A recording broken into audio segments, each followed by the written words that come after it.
नरेंद्र मोदी ने 9 जून को प्रधानमंत्री पद की शपथ ली थी। ठीक 15 दिन बाद पीएम मोदी एक बार फिर शपथ लेने के लिए खड़े हुए। इस बार जगह थी संसद भवन और मौका था लोकसभा सदस्यता की शपथ का। लोकसभा चुनाव के नतीजे 4 जून को आए थे। चुनाव नतीजों के ऐलान के बाद भारतीय जनता पार्टी बीजेपी ने लगातार तीसरी बार सरकार बनाई। नरेंद्र मोदी ने 9 जून को लगातार तीसरी बार प्रधानमंत्री के रूप में पद और गोपनीयता की शपथ ली थी। नरेंद्र मोदी ने अब 16 दिन के भीतर दूसरी बार शपथ ली है।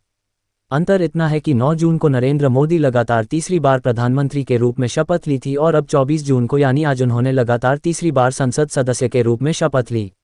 दरअसल नवगठित 18वीं लोकसभा का पहला सत्र शुरू हो गया है। संसद सत्र की शुरुआत में राष्ट्रपति की ओर से नियुक्त किए गए प्रोटेम स्पीकर बीजेपी सांसद भर्तृहरि महताब ने सदन की कार्यवाही शुरू करते हुए सबसे पहले प्रधानमंत्री नरेंद्र मोदी को संसद सदस्यता की शपथ दिलाई।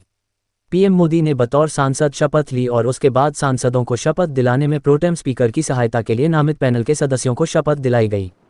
इस पैनल में बीजेपी सांसद राधामोहन सिंह और फग्गन सिंह कुलस्ते, कांग्रेस सांसद के सुरेश, तृणमूल कांग्रेस के सांसद सुदीप बंदोपाध्याय शामिल हैं।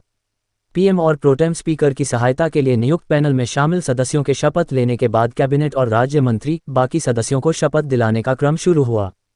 कैबिनेट मंत्रियों के बतौर सांसद शपथ ग्रहण करने का क्रम भी वैसा ही रहा जैसा मंत्री पद की शपथ का था।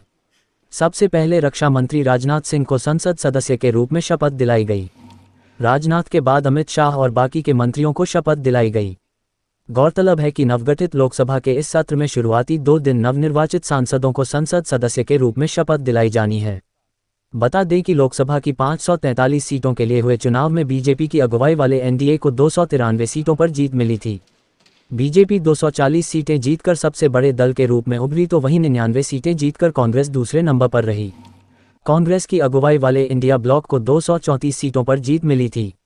नए स्पीकर के चुनाव तक सदन की कार्यवाही का संचालन करने के लिए 7 बार के सांसद बीजेपी के भर्तृहरि महताब को प्रोटेम स्पीकर नियुक्त किया गया था, जिसका विपक्ष ने विरोध भी किया।